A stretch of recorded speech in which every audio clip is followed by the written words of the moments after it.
Would you like to know the secret to transforming your life? For me, it's always been about looking inward, seeing what's working and what isn't, and being open to change. Being able to change your mind. Seeing new possibilities. This can boost your confidence. It can help overcome anxiety, if that's a problem, and basically just lead to a more fulfilling, happy life. One of the first big steps to transforming your life is to step back and take a look at what's going on.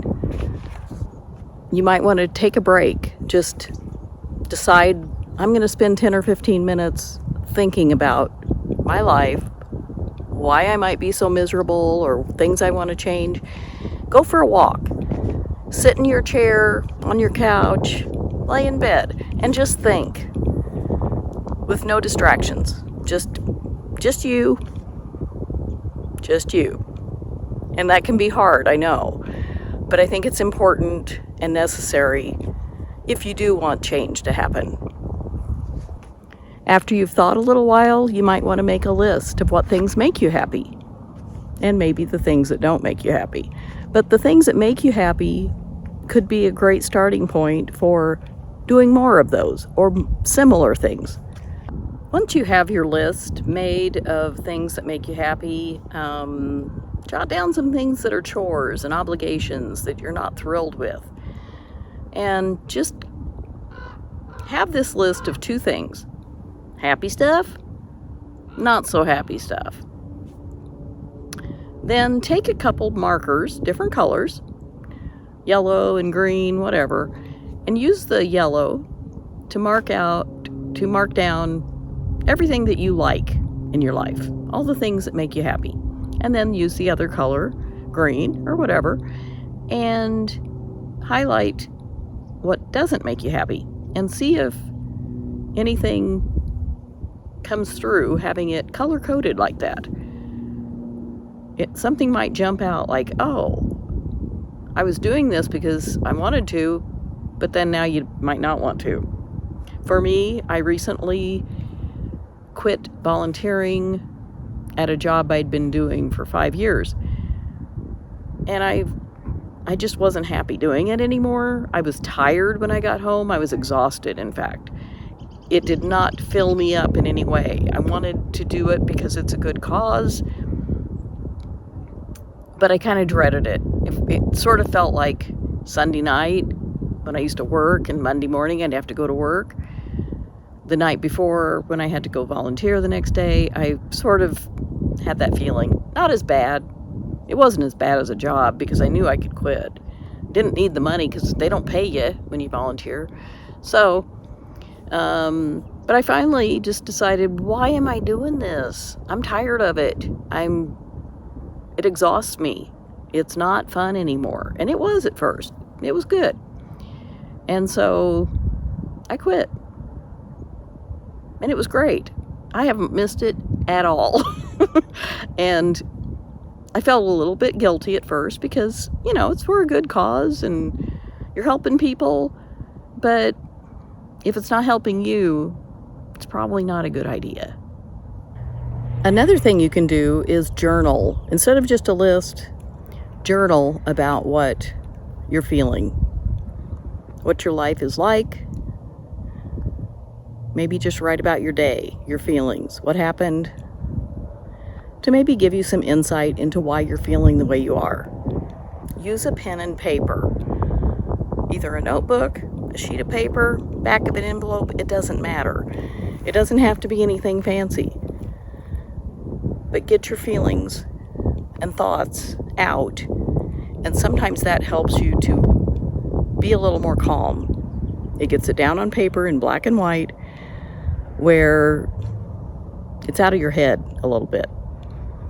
It's like when people say to write down things right before you go to sleep so that you don't have to worry about them. And I've done that before, and it's helpful. You could make a pro and con list of specific items that are either stressing you out or making you unhappy in some way, and study it and see Maybe there's something obvious that you didn't think was so obvious until you got it down on paper. It's at least worth a try.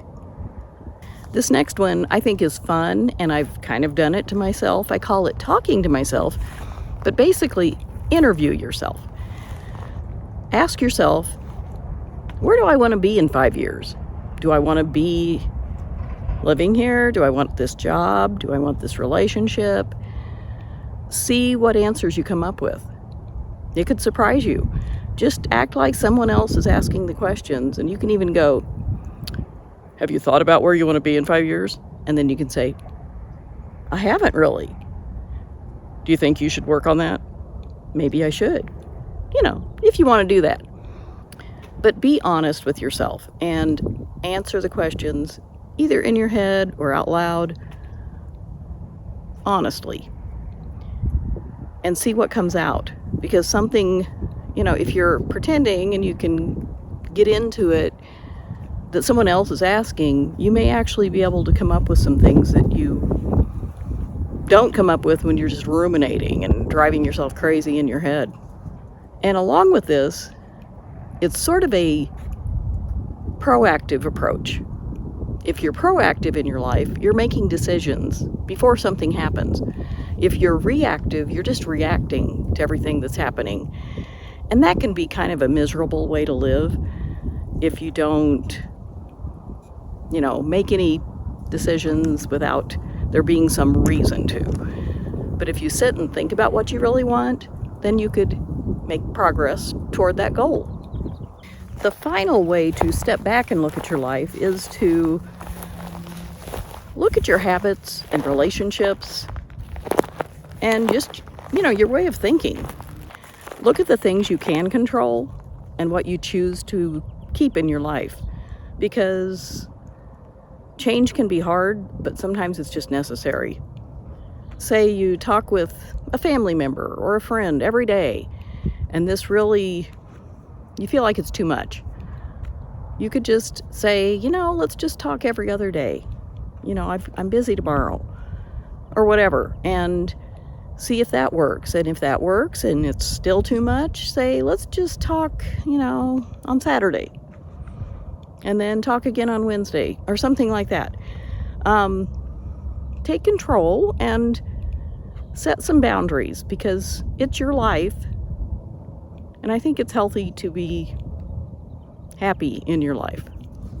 The second main thing I wanted to talk about with transforming your life and helping change your mind, if that's what you need, is to trust yourself. Trust that what you know and think and feel, all of that's valid. It's you. Nobody knows you like you know you. And it's something we all need to keep in mind, because sometimes people try to help, and tell us what to do according to their life. And that's not valid for our life necessarily. So keep that in mind, that you're your own unique person, and that's a good thing. You get to make up your own mind. One time when I was going through, it wasn't a horrible time in my life, but it was difficult and not what I wanted. I had bought an RV and thought, oh, this is great. I'm going to live in it for a few years. And I sold my house, and I sold my car, and I sold all my stuff pretty much. I kept a small storage unit full of things I couldn't part with. But once I started living in the RV, I didn't like it. And this is a topic for a whole nother video, but basically, from the get-go, after a week or two, I knew this is not what I want. Darn it, because I had upset everything in my life to do this. It wasn't the end of the world. I wasn't upset about selling my house, sort of upset about selling my car, because I didn't love driving the RV, for one thing. It was just a van size, but it was still big to me. I like driving small cars. So hardly anything about it was good, in my opinion. And so I knew right away. So you don't have to keep doing this. And I didn't. And like I said, this is a topic for another video. And one other thing, as I said, when people are trying to give you advice, you may or may not want it, for one thing. And if you do, if you say, sure, what do you think? If you tell them your situation, you just, you almost have to listen to it because you asked for it. But if it's not what you agree with, you can just thank them and say, well, okay, thank you for that. And you don't have to do it. You don't have to act on their suggestions because it is your life. You may have a friend who loves going to the office, that they love the socialization part. They love being in meetings and doing all the things you do in a job sometimes. And you may hate it. You may hate going into the office. You may hate the socialization. You may hate the meetings.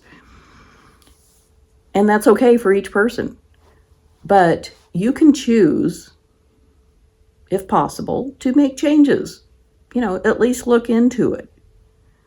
Like I said earlier, being proactive is a lot healthier and useful than being reactive. So, you could start looking for another job if that's the situation. You could try to get work on your own. One time I was working in corporate America and really didn't enjoy it. I didn't mind the work itself, but I didn't like going into the office, and I'm not a good people person all the time. It's just hard for me to be around people as much as you have to at work. And so I started trying to get clients on my own to do work from home. And I eventually succeeded. It was just one client at a time doing the work that I was doing. But eventually I pieced together enough stuff to where I quit going into an office job. I just quit the job and did my own thing. I didn't make as much money. I didn't have health insurance through work. I had to get my own. It was totally worth it to me. You have to judge and weigh the options and benefits and pluses and minuses and see what works for you. But there are options. You don't have to keep doing the same thing you always did. The third step I wanted to talk about was having the confidence to trust yourself, to really just put all this together that we've talked about and decide, yeah, I can make my own decisions. And then, start small. Pick one thing that you'd like to change, figure out what it is you'd like to do differently, and do it. Just a small thing. If you want to get up early and take a walk every day or a jog or something like that, go to the gym, but you haven't been doing it, but you really want to, get up one day and do it. And there you have started making a change, whatever it is. Another thing you can do to trust yourself is to try something that you are not sure you'll succeed at. I had a friend who took a class. It was a painting class. She didn't know anything about painting. She showed up to the first one and felt like she was in way over her head. Everybody else had all their paints and supplies and knew what they were doing, basically. She didn't know anything, so she quit. She didn't even stay for the whole first class. And I thought that was a shame, because if she wanted to take the class, she must have wanted to because she signed up for it. It'd been nice if she would have given it a chance. Sometimes we have to crawl before we can walk, and walk before we can run. And I think that's fine. We weren't born with knowing how to paint or something. And some people are, of course, they're going to be better at it, but that's okay. If you enjoy doing something, do it. You don't have to be great at it. If that's your goal, sure, you probably will want to be great at it. But if you just want to do it because it sounds like it's fun and you do enjoy it, that's enough. And in the same vein, realize that whenever you make a change, it may not be great at first, but at least you're doing something different and you're working toward a new goal. And that's huge, because you could just sit and do nothing and just stay stagnant and not make any effort. to improve your life or to improve your state of mind. So give yourself a break. When you do have a small win, celebrate somehow. Do something fun, or give yourself a day off and just say, oh, I need more rest. And then just do it and don't feel guilty about it. It's okay to do stuff like that for yourself. It's fine. So what do you think? Are you going to implement a few of these things to help figure out what's going on, and if you could improve some behaviors and habits and just change your mind about a few things? I hope so if you need to, and you may be perfectly happy, and that is wonderful. I think we all should try to be as happy as we can. It is our choice. And I'll see you next time.